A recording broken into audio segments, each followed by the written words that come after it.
Hello and welcome to Unquestionably Nerdy, the show where we talk about everything that makes us want to geek out, freak out, and argue about who has the biggest wand. I am one of your hosts, Cadam MacArthur, and whom am I joined by? Well, of course, you're joined by your Cullen commentator, who happens to know nothing about what we're doing, Cole Browning. And that's just how I like you. So, Cad and I have a guess. Do we have something to do with magic today? We do indeed. We do have much to discuss on the subject of the arcane. And on that note, Cole, allow me to ask you, have you ever considered what good we could do with this show? The knowledge that we can spread, the awareness that we can create, the ancient tomes we can delve into and spread to the masses? Not at all. I've really just thought about everything that we can just bullshit with. Oh, good. But, I guess you have some grand schemes, so what do you want to do? Oh, well, my schemes are ultimately secret, but you do know of some individuals in popular fiction and nonfiction who have considered these ancient arts and these arcane secrets and use it to either help or hinder those around them.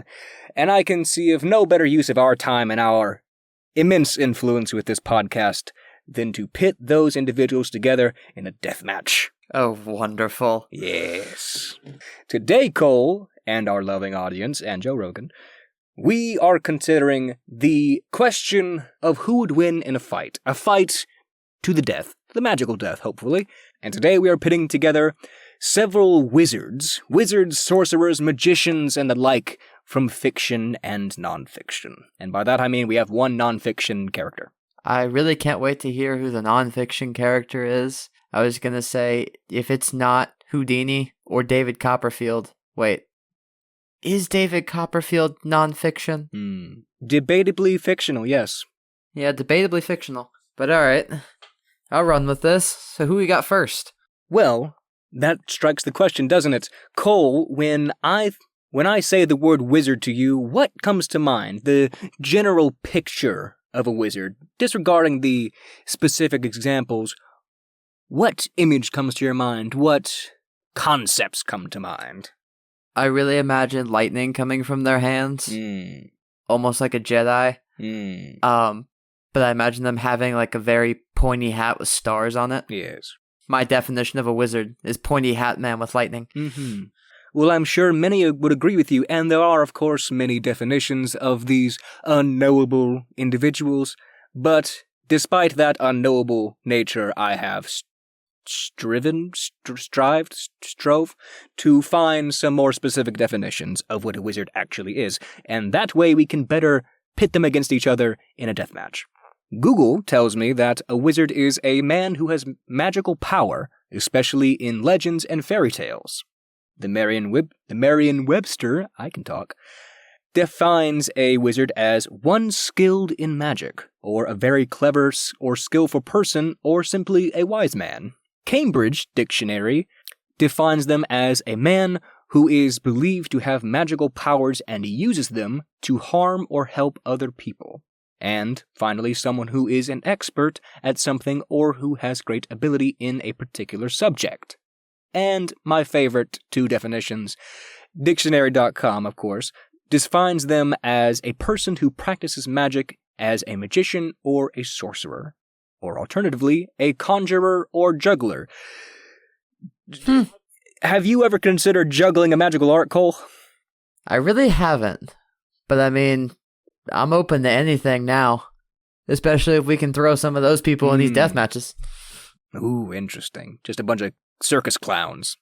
No, I mean, really, I feel like there is some magic involved in getting circus clowns into that car. You're not incorrect, yeah. Yeah, they're using that power for good to make us laugh, but if they fit any more people in that car, it would automatically turn to evil. Everyone would be cringing. Yeah, I can see that argument, yes. But I think this gives us a pretty good baseline understanding of what exactly a wizard is. Fairly sexist, I notice. They all define them as a man. I mean, please tell me our deathmatch crew is definitely a bit more representative. Because I definitely think we need some witches in there. True. It's not as much of a sausage fest, yes. All right. Well, can't wait to argue the first one. So, who's up first? Well, the first of our matchup is a classic pairing. We'll spend some time discussing their strengths, perhaps weaknesses if we know of them, and finally decide who moves on to the next round. And that first matchup is going to be Merlin, the right-hand man of one King Arthur of Camelot, versus Gandalf, traveling wizard of Middle-earth and technical angel? This is a tough one. I really wish these guys weren't starting off our death matches. I think they make it pretty far. Right. I thought we could start out with a bang. Okay. So, Cole, what do you know about both Merlin and Gandalf? alright, with Gandalf, of course I know Gandalf's from Lord of the Rings. Mm-hmm. He's most known for falling down the pit with a demon, and then having a crazy sword fight with it. True. 2 movies later. I definitely know that he was Gandalf the Grey first, returned as Gandalf the White. I'm not sure what kind of upgrade that gave him. And if I'm right, he has the coolest horse to just ever exist in Middle-earth, whose name is, Shadowfax? Shadowfax, correct.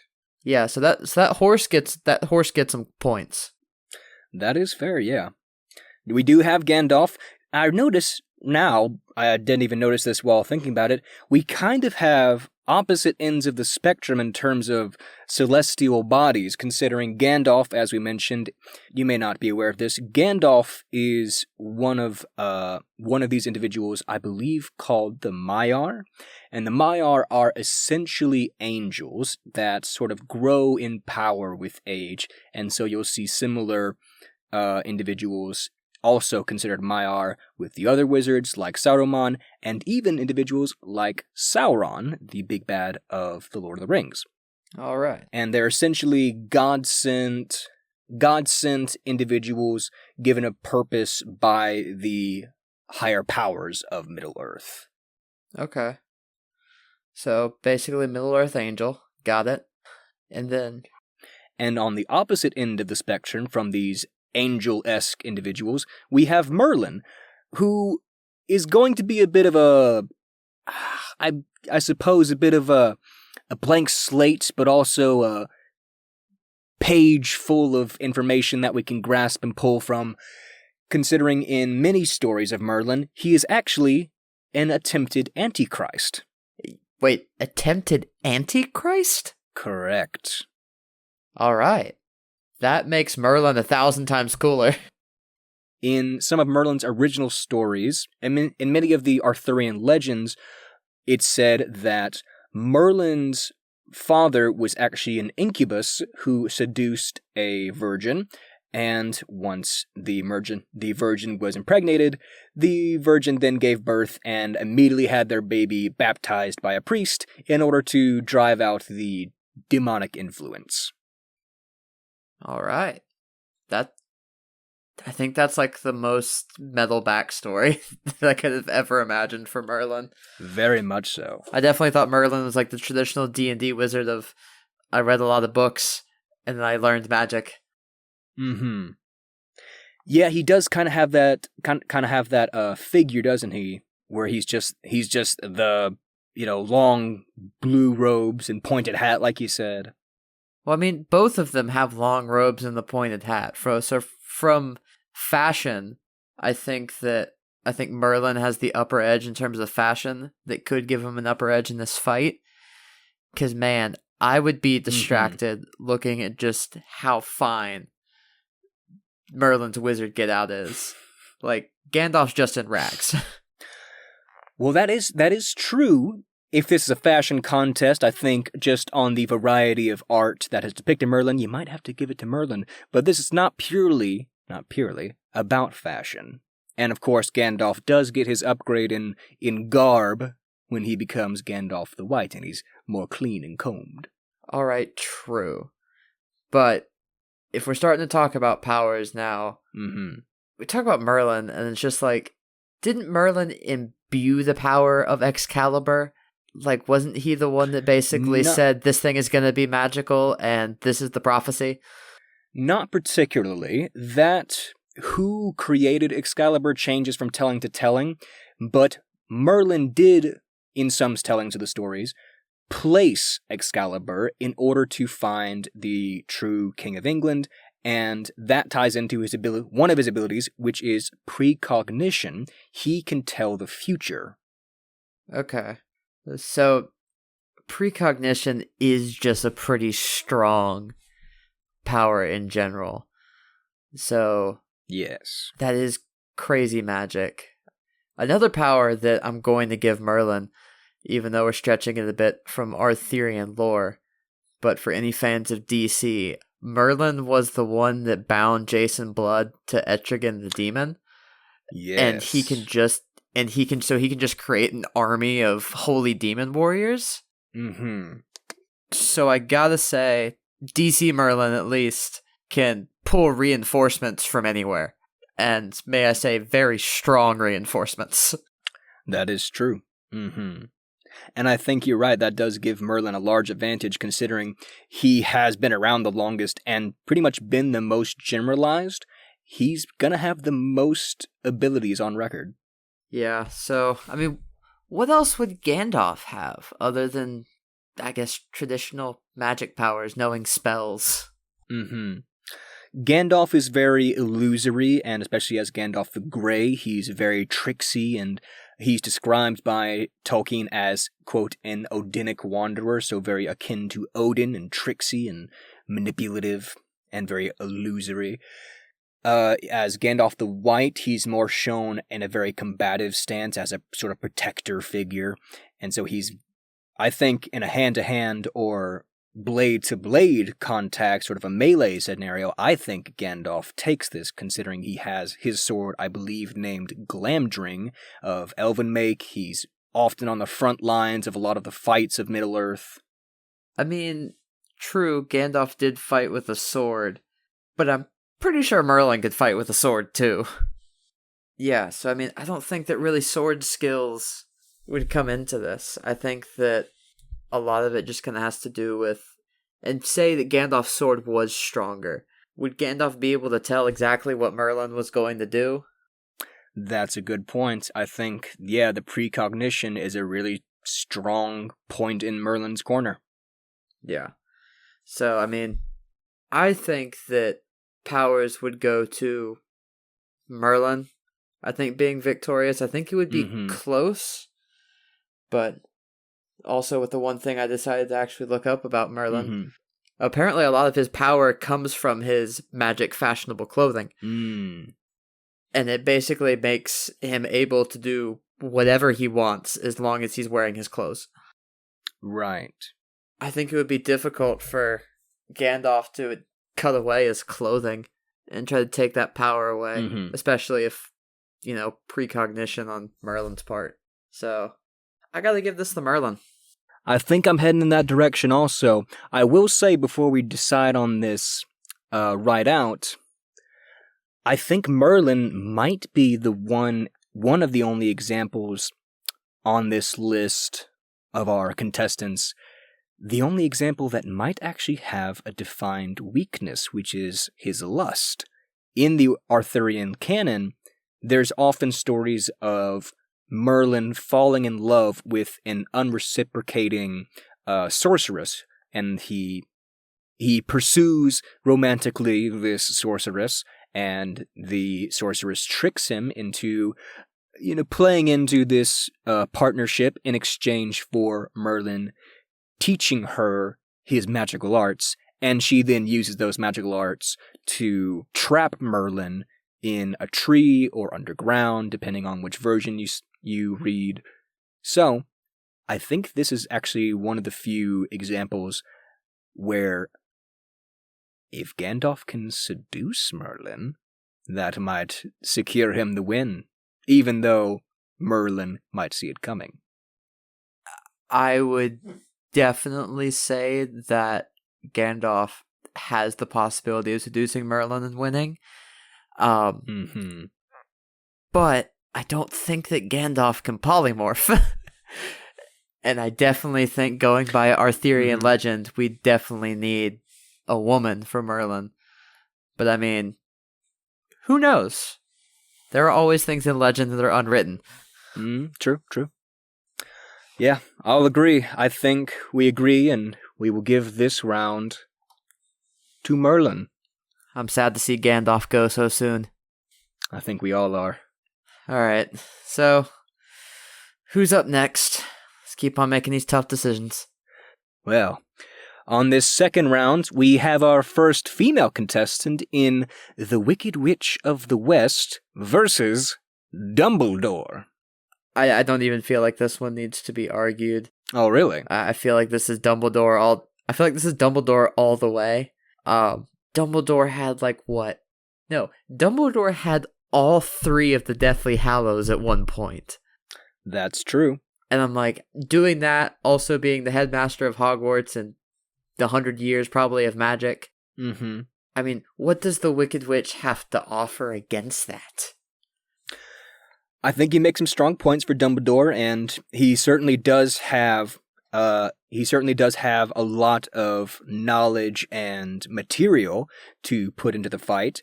But I will say, on your point of the Deathly Hallows, it's arguable that Dumbledore wouldn't use all of the Deathly Hallows. We obviously know he is the master of the Elder Wand for a very long time, but when he tried to use the Resurrection Stone, he gives into his guilt because of the deaths of his family, and actually fails to use the Resurrection Stone. And the Invisibility Cloak, I think it's said in Sorcerer's Apprentice, or Philosopher's Apprentice? Sorcerer's Stone, or Philosopher's Stone, that Dumbledore can actually turn invisible without the use of a cloak. Okay, so I don't even see how that in any way diminishes the argument for Dumbledore. If this man can turn invisible without the cloak, then that makes him just at least double the strength than I thought he was. Yeah, that is fair. I will give one props to the Wicked Witch of the West, though. She does have an army of flying monkeys. Yes. So, I mean, if they could gang up on Dumbledore quick enough, she has a chance. But also, the battle couldn't be near any water. Dumbledore can't have the time or the ability to conjure water. The Wicked Witch of the West has one of the most definable weaknesses in cinematic history. I really don't. Yeah, that's a solid point. I really don't see how she could get out of that fight without a stroke of luck from her monkey army. So I think 95% of the time, I think Dumbledore's got it, if not more. Yeah, I was banking on the idea if the Wicked Witch would come out in any scenario. I mean, she does have some bit of firepower with her, fire magic and whatever. But I think her heaviest hitter is her army of magic flying monkeys. But I think I gotta give it to Dumbledore also. I think this is a pretty swift end for the Wicked Witch. Yeah. Dumbledore's faced way worse evil wizards. Yeah, Dumbledore's faced way worse wizards, but man, if it was Merlin versus the Wicked Witch of the West, who knows if the Wicked Witch of the West would have been attractive enough for Merlin to just fall. Ooh, you pose a good question. Maybe if one of our female contenders can get to a round with Merlin, maybe that weakness will come into play. Maybe. Well, I think I agree. I think we got to give this round to Dumbledore. Pretty solid landslide on the headmaster there. But this is an interesting roundup. Another two sides of the spectrum, but in a different way from Gandalf and Merlin. And this next round, we're going to pick Sorcerer Mickey Mouse from Fantasia and other material versus Tim from Monty Python. Oh, this is a tough one. Yes, isn't it? I mean, if we're going on bank accounts, I think Mickey's got this pretty easily. Yeah, I was going to say, the House of Mouse, I think the Sorcerer Mickey Mouse would just have the money on top of the magic to basically get whatever he needed. Tim the Sorcerer from Monty Python. I mean, I think we at least have to give him the power as he has holy grenades. He does. He does have, if not possession, he has knowledge of them and within the vicinity of his lair. Yeah, okay. But what else can Tim do? Well, when he's introduced, he can throw fireballs and create distant explosions, and when he first meets King Arthur and the crew, he can teleport. Okay. Yeah. Alright, so we at least know that he can cast Fireball. Yes. He has holy grenades, and he can teleport. Alright, so that's and pretty good. Yeah, fairly solid list of abilities. He also exhibits great knowledge in how he knows the location of the evil rabbit. Yeah, I was gonna say he does know at least all the monsters in the neighborhood. He knew that rabbit was up to trouble. I think on that note, you might have to give the knowledge category to Tim, because when you first meet Sorcerer Mickey in Fantasia, he causes the whole flooding and animation of the different tools and chores. He does that by accident, and he nearly destroys everything, and his sorcerer boss, mentor, has to come in and save the day.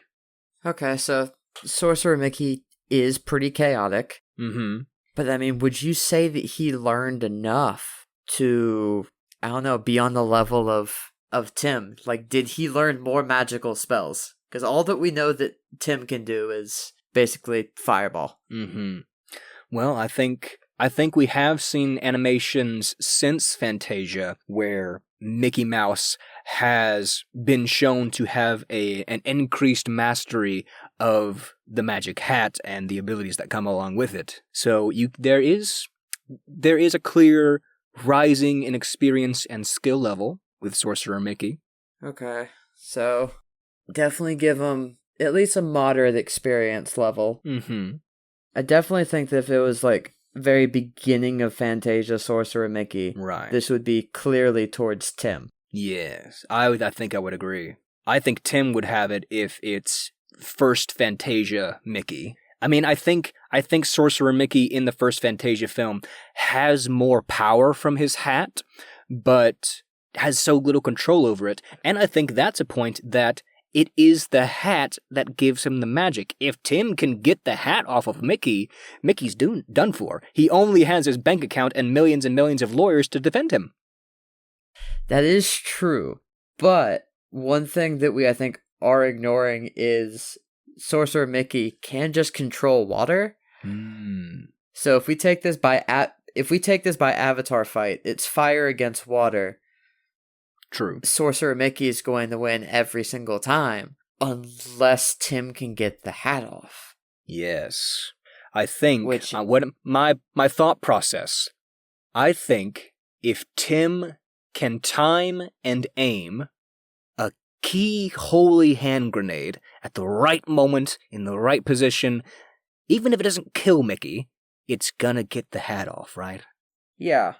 Also, I guess with Tim's teleporting powers, he would have the element of surprise against Sorcerer Mickey. That's true. So, I think that Sorcerer Mickey overall has more explicit powers from the hat, and I think he is more powerful than Tim. Yes.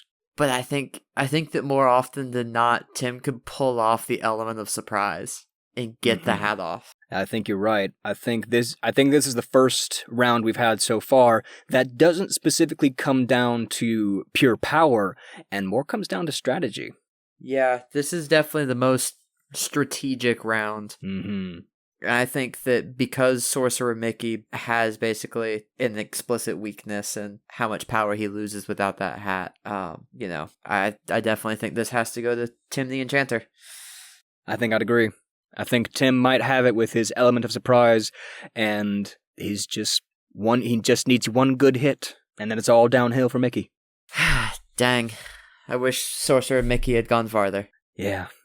It's a shame, but when you're up against a wise, horned wizard like Tim, it's a rough battle. Yep. All right, so now round 4. For our next round and final of the first batch, we have Harry Houdini, our only nonfiction character, versus one you may be less familiar with, most likely, and that being the Red Woman, aka Melisandre from Game of Thrones and A Song of Ice and Fire. Okay, so I'm going to automatically be more in favor of Harry Houdini going on to win it all since he is the non-fiction character. But I will put a disclaimer in this. I have never seen Game of Thrones. Yes. So we've covered your sacrilege in previous episodes. Yeah, so go ahead and tell me about her powers. Well, Melisandre, it's not an immensely distant fight if you really examine it, because Melisandre is mostly human, mostly.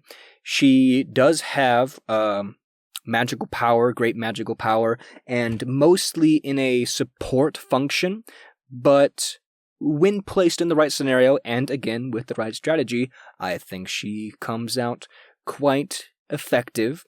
So I think her most well-known power is the raising of the dead. If chosen by her god, she can raise a chosen champion from the dead. Though that's not exactly a power that will come into play in a one-on-one death match. Huh.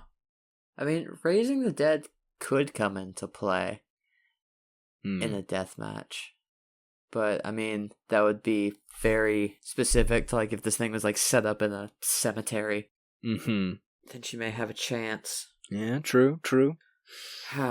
But with more of Melisandre's powers, she can be impregnated by an individual with the blood of a king, and once impregnated, can give birth to a shadow demon.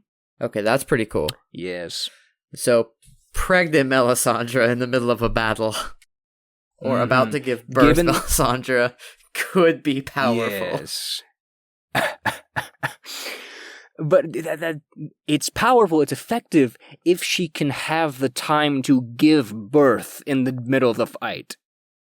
Yeah, which, I mean, I definitely think that Harry Houdini could at least be effective with, like, a 2x4 or something.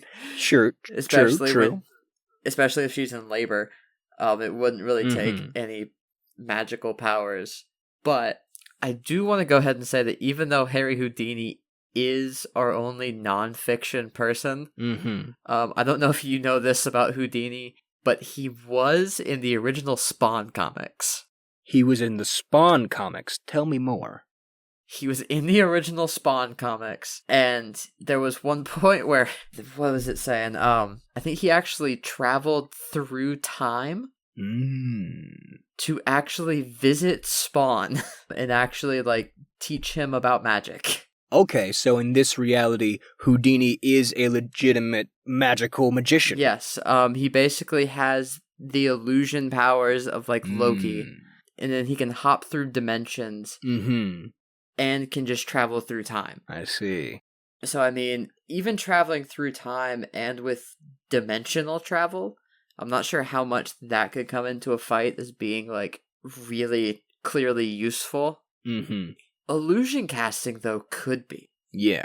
And I think that that's kind of the thing that even going back to real life, magicians just have that sleight of hand.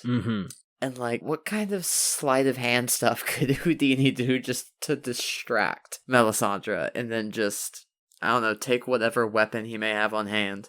Right. I think that does fit in well to Houdini, known as the escape artist. That sort of ability to slip away unnoticed, which, if Melisandre does go for the angle of sneaking away to give birth to a shadow demon, that, she could be targeting the wrong Houdini. Maybe. But what other powers does Melisandre have, though? Well, she is immune to poison, for one. She is seen drinking poison knowingly and having no effects from it. Okay. She can, spoilers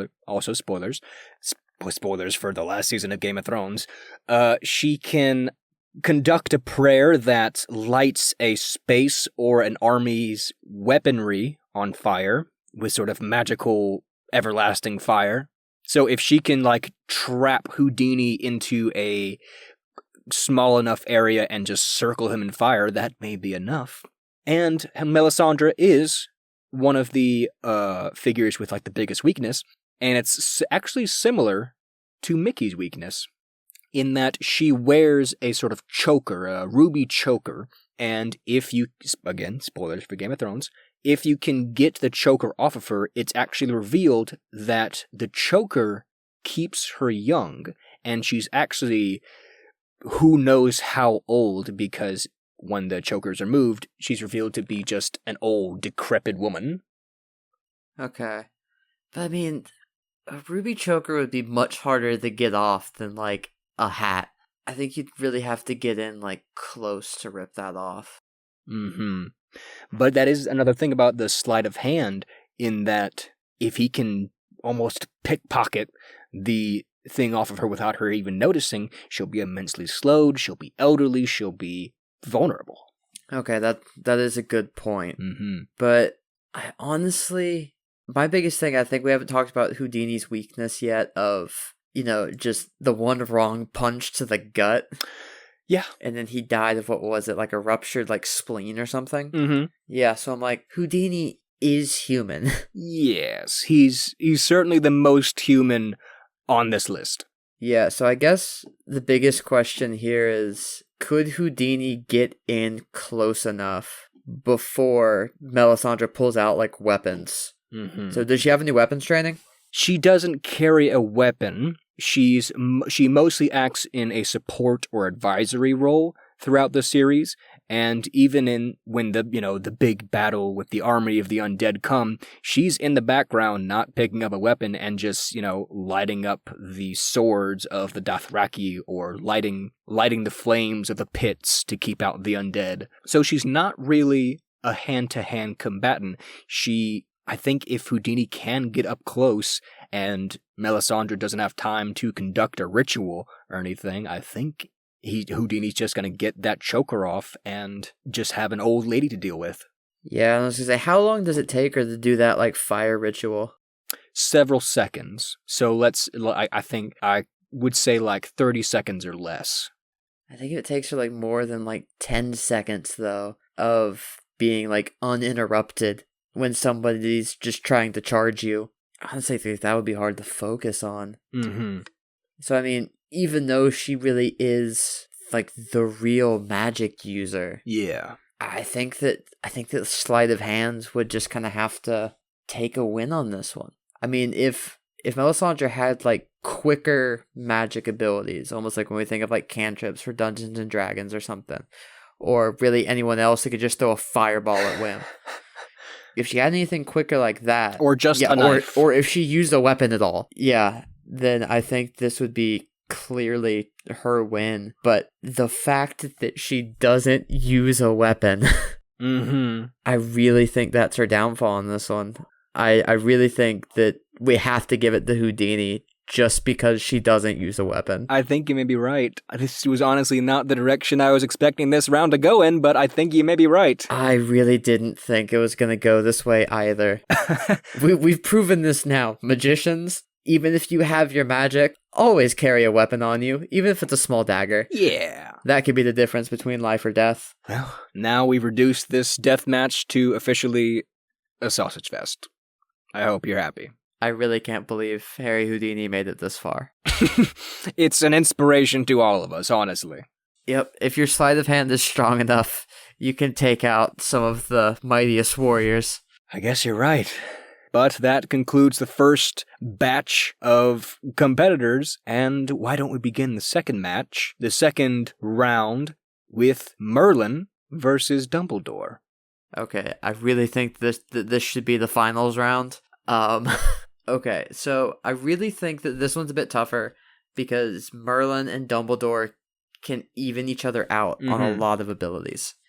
For one, I think that even though Hermione had it as of the third movie, you could say that Dumbledore has a time turner and that Merlin has precognition. Well, with your point of the Time Turner, that is an interesting matchup. And I think, with the time travel versus the time, the ability to see through time, I think I almost don't want to bring up this point because that is an interesting point, but in Order of the Phoenix, it's confirmed that when Dumbledore's army, including Harry and Hermione and Ron and all of them, are running through the Ministry of Magic, all of the Time Turners are actually destroyed. Wait, what? Yeah, when the Death Eaters are chasing Harry and Ron and Hermione and the rest through the Ministry of Magic, they run through the sort of Hall of Time Magic, which is where all of the Time Turners are kept. And during the fighting, all of the Time Turners in the known wizarding world are destroyed. Was Dumbledore's in this room? Like, how did Dumbledore's Time Turner he gave Hermione, I guess, did it just break as she was running through? How'd that work? Well, I guess, because they are such powerful magic that you can give to a high schooler, they have to be distributed by the Ministry of Magic. And when Hermione turned in her Time Turner at the end of year 3, it would have gone back to the Ministry. Okay, then. So that does give Merlin a boost in the precognition area. Mm-hmm. What power would Dumbledore have that I guess could level with Merlin? I think this is probably, after Merlin versus Gandalf, this is probably our highest hitting duo. And I'm trying to think, because again, we mentioned how vague Merlin as a figure has become, and I think you have to analyze how little story Dumbledore has in comparison to Merlin. That's true. I think that one thing that could impact Dumbledore, which I don't think we really talked about last time, is the point that even we learned it from the Half-Blood Prince and Snape could just disarm Dumbledore. That's true, yeah. Is that there is the ability to just disarm a wizard in the Harry Potter universe so they don't have their wand and magic basically becomes impossible. Yeah, that is true, but Dumbledore does also have magic, wandless magic. Okay, so he's not completely powerless without his wand. He obviously is stripped of his most powerful weapon in the Elder Wand, but he's not powerless. He can still apparate. He can still we see him dim the lights in the Great Hall in, I think, Goblet of Fire. So that's magic. Okay, you have a good point there. So he does kind of have some innate magic he can do without the wand. I think, again, going back to either of these two's weaknesses, Dumbledore's biggest weakness is his guilt, in that he blames himself for the death of his sister. So Merlin can cast illusions over people to make them look like someone else. We see this when Merlin helps out King Arthur's father, Uther, by casting an illusion over him to make him look like a different king, or make him look like a different lord. So he can put on a magical disguise and possibly make himself look like Dumbledore's sister to distract him with the guilt. Okay. Yeah, I definitely think that Merlin really could just kind of disguise himself and get a lot done. I mean, what else would Dumbledore have out of everything that we've seen?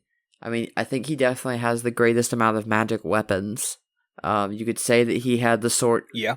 Sword of Gryffindor. Sword of Gryffindor, Elder Wand. He can turn himself invisible. Yes, he does have access. Ooh, this is an interesting point that might give Dumbledore backup. Is he has access to the Quidditch bludgers, which we see in Chamber of Secrets can be hexed or manipulated magically to just go wild and attack a singular target.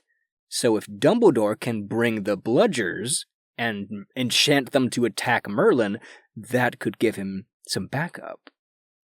That is a good point, but I mean, I don't know how quickly Merlin could just dispose of those things.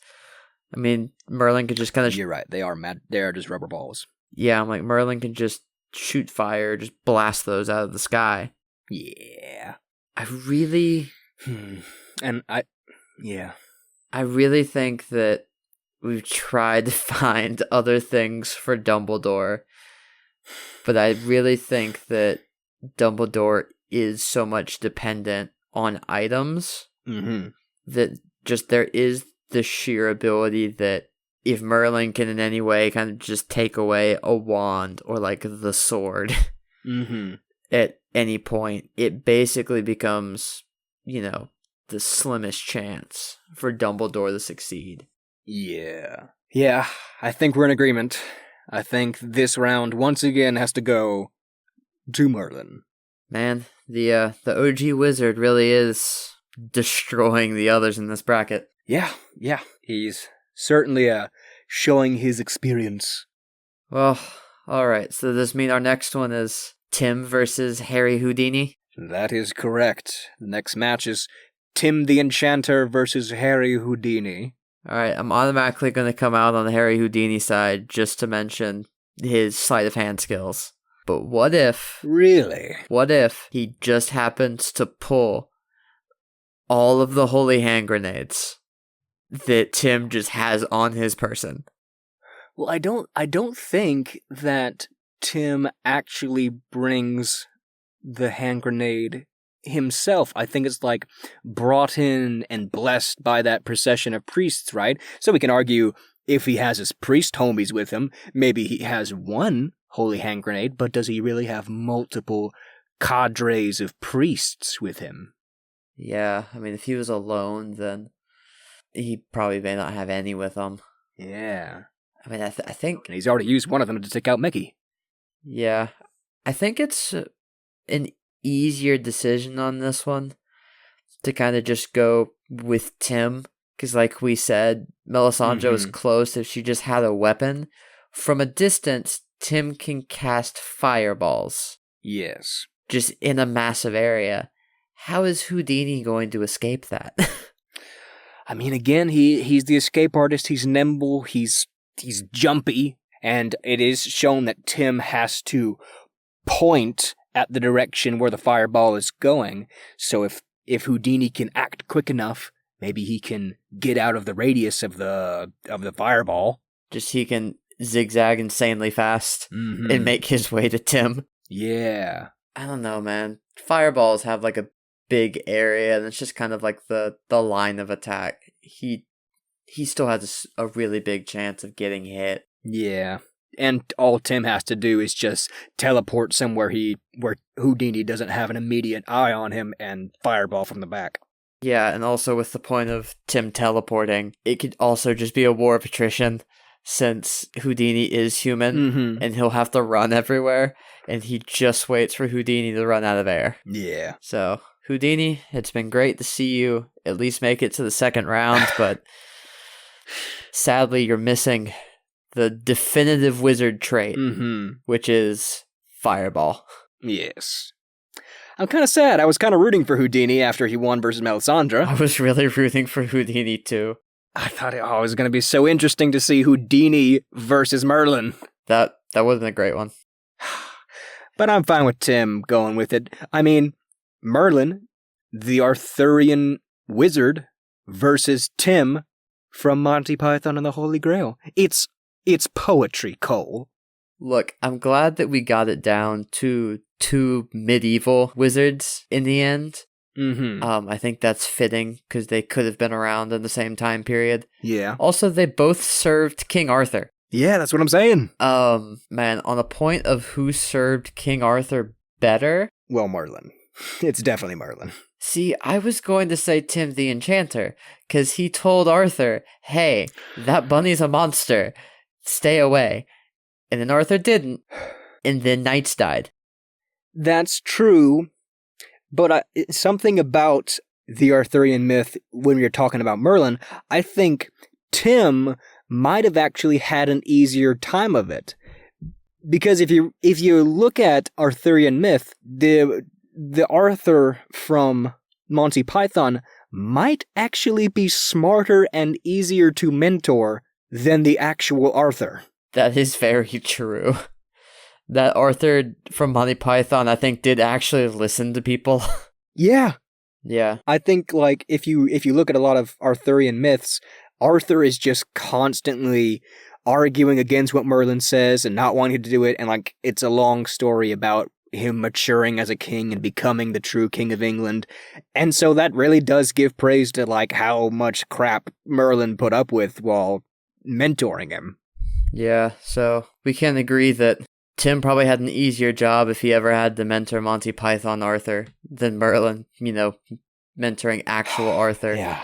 But I mean, getting back to the essence of a fight, Mm-hmm. I really think that Merlin is the most powerful wizard in this bracket. Yeah. Especially because he would be the original. I really think that just Merlin has too many abilities to make him on par with, like, anything that we see in, like, Harry Potter or Middle-earth or, like, anything like that. I mean, I think you'd have to put Merlin up against the literal devil. Mm-hmm. Or, something of that, like, immense power. I mean, we kind of did when he fought Gandalf.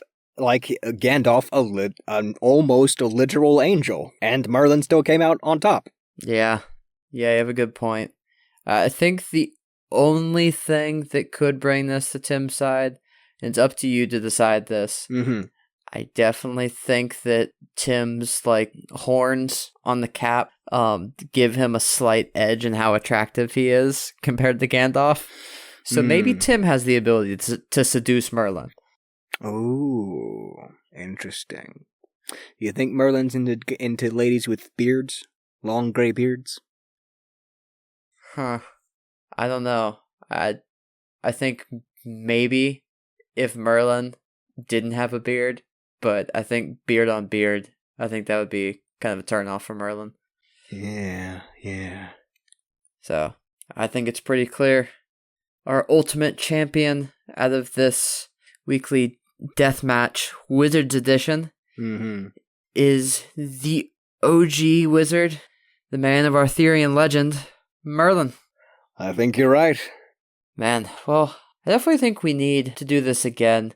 Almost, have Merlin in another bracket with more wizards. Because I gotta say, across other books, comics and anything, there's a lot more wizards that I think could give Merlin a run for his money.